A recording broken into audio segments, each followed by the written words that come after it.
Hello friends, last lecture में हमने बेटा लुईस डॉट स्ट्रक्चर हमने पढ़ा हुआ था।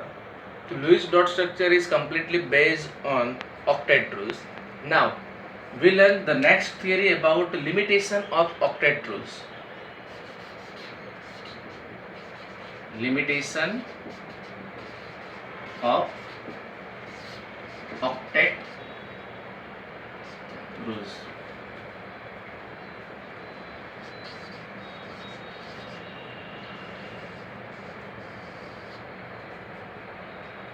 ऑक्टेट रूल्स वैसे तो सब जगह हम यूज करते हैं लुईस के अंदर, बट ये यूनिवर्सल रूल्स नहीं है। कई ऐसे कंपाउंड्स जो है वहाँ हम ऑक्टेट रूल्स का सही तरह से फॉलो नहीं हो पाता। कहाँ नहीं हो पाता? तो जहाँ 3s का ऑर्बिटल, 3p ऑर्बिटल और 3d ऑर्बिटल जब इन्वॉल्व होती है तो उस टाइम जो ऑक्टेट रूल्स जो है वो ऑक्टेट रूल्स का हमें फॉलो नहीं मिलता।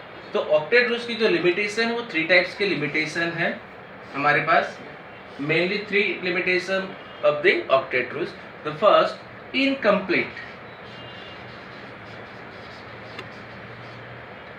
Octet rules, incomplete octet. Second, odd electron octet. And last 3, expanded octet.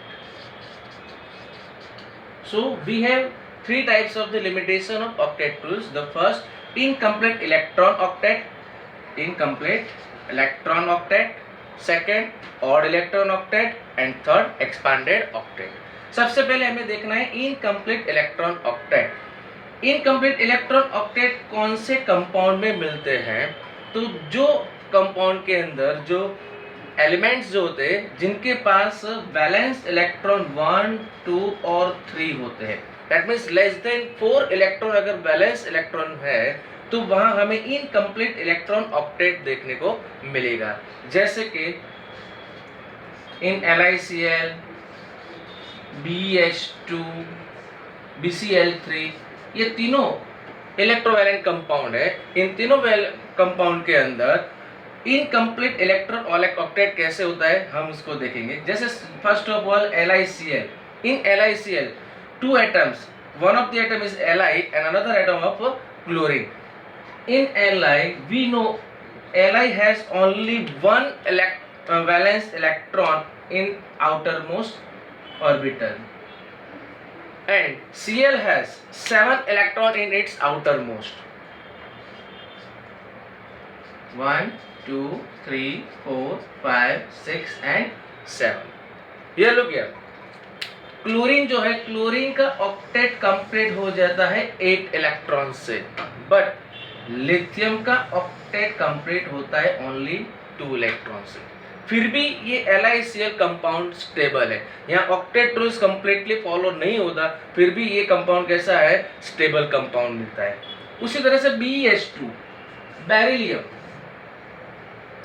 Beryllium जो है तो बेरिलियम के पास 4 इलेक्ट्रॉन उसके आउटर मोस्ट में होते हैं। तो beryllium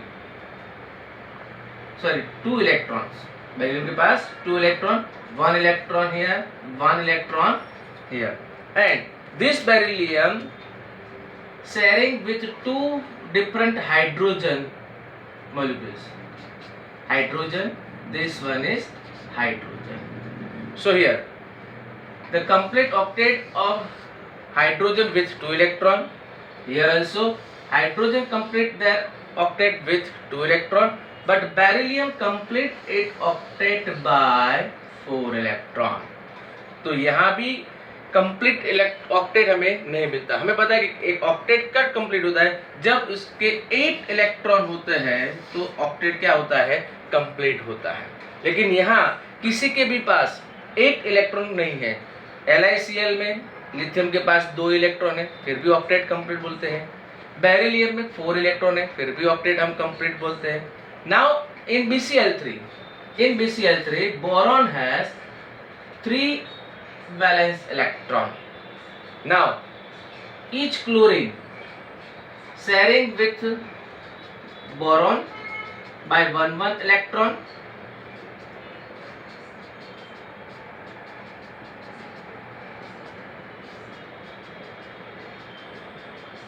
So each chlorine complete their octet by 8 electron, but boron complete its octet by 6 electron. So this is a limitation of the octet rules, and this limitation is known as an incomplete electron octet. Now we see the second odd electron octet.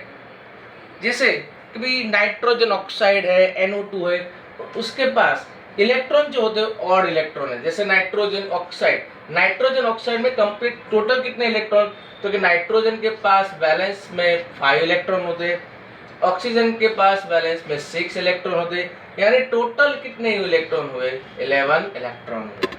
अब इस 11 electron की arrangement हमें Lewis dot structure से करनी है. तो कैसे करेंगे ये देखिए.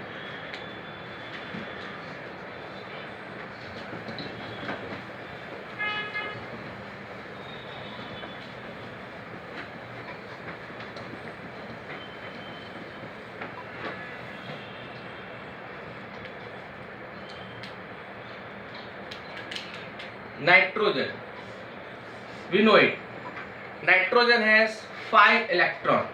1, 2, 3, 4 and 5 electron. Oxygen has 6 electron. 1, 2, 3, 4, 5 and 6. Look here. यहाँ ऑक्सीजन का ऑक्टेट क्या हुआ, कंप्लीट हो गया by 8 electron. But nitrogen has 1, 2, 3, 4, 5, 6 and 7 electron.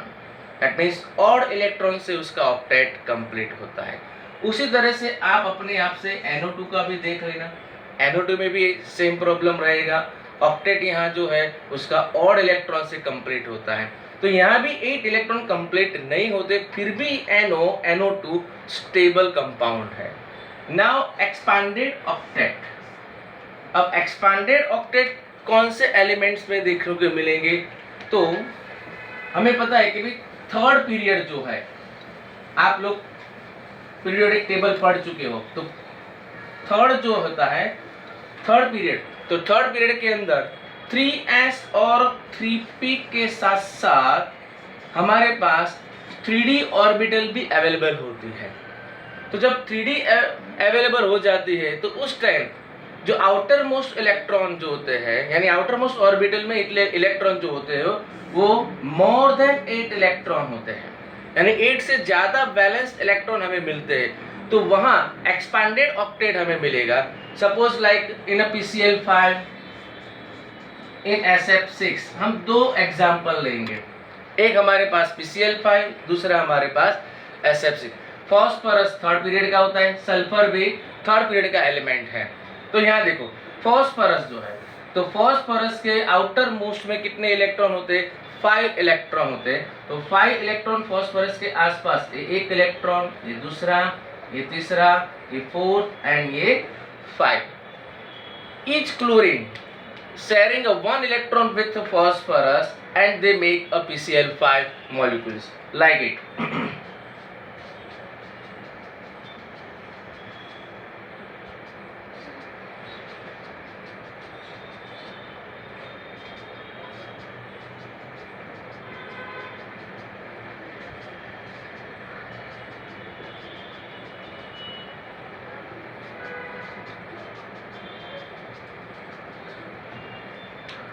यहाँ देखो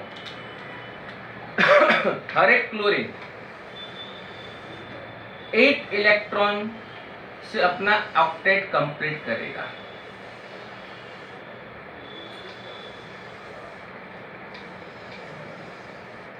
बट जब फॉस्फोरस की हम बात करते हैं, so phosphorus complete it octet by 10 electron. देखो 1, 2, 3, 4, 5, 6, 7, 8, 9 and 10 electron.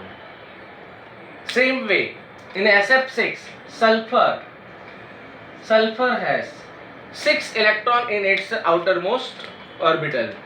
So 1, 2, 3, 4, 5 and 6. Each fluorine sharing with 1 electron with sulfur and they make a SF6 molecules. Look here.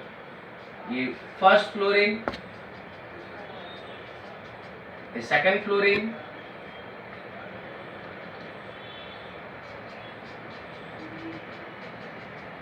and each fluorine has a 7 electron in its outermost orbital.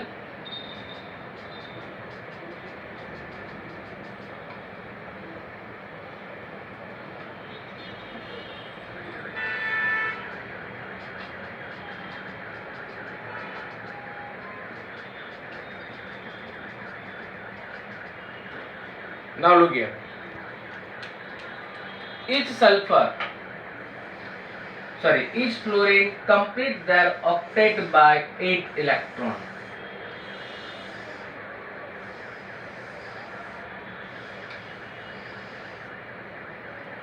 And sulfur complete its octet by 12 electron. Look here.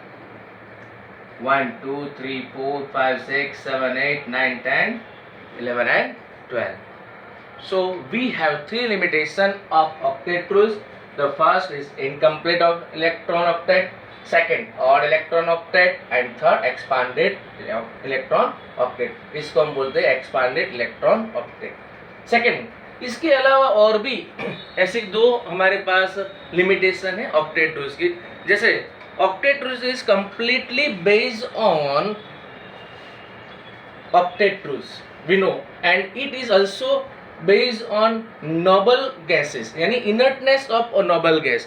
अब inertness noble gas में क्या होता है कि भाई noble gas के outer most में 8 electron complete होता है, तो ना ही वो किसी से शेयरिंग करता है, ना ही वो इलेक्ट्रॉन गेन करता है, ना ही वो इलेक्ट्रॉन रिमूव करता है. फिर भी जेनॉन और क्रिप्टॉन ऐसे है कि जो फ्लोरीन और ऑक्सीजन के साथ क्या बनाते हैं, कंपाउंड बनाते हैं. वो भी एक लिमिटेशन है ऑक्टेट रूल्स की. उसके बाद एक और बात करें लिमिटेशन कि भाई ऑक्टेट रूल्स से यानी लुईस जो स्ट्रक्चर है, तो लुईस स्ट्रक्चर से हमें कभी भी मॉलिक्यूल का शेप नहीं मिलता. और थर्ड चीज़ है उसकी स्टेबिलिटी, यानी स्टेबिलिटी भी ये रूल से हम पता चलता नहीं. यानी total 6 limitation of the octet rules, ये 3 मेन. उसके अलावा फोर्थ नंबर मैंने बोला कि it is based on inertness of the noble gas. फिर भी नोबल गैस के अंदर जेनॉन और क्रिप्टॉन ऐसा है कि जो फ्लोरीन और ऑक्सीजन के साथ कंपाउंड बनाते, XeF6 है, XeOF4 है, जैसे कंपाउंड यहाँ बनाते. फिफ्थ उसकी लिमिटेशन कि भाई लुईस डॉट स्ट्रक्चर है, तो लुईस डॉट स्ट्रक्चर से हमें यानी ऑक्टेट रूल्स से हमें मॉलिक्यूल्स का शेप हमें पता नहीं चलता. और लास्ट में 6 नंबर है कि भाई स्टेबिलिटी, यानी कोई भी कंपाउंड है उसकी स्टेबिलिटी जो है वो स्टेबिलिटी भी इस रूल से हमें पता नहीं चलती. तो यहाँ आज हमने क्या पढ़ा बेटा, limitation of the octet rules. आप इसको लर्न करना आपकी बुक में से. Thank you.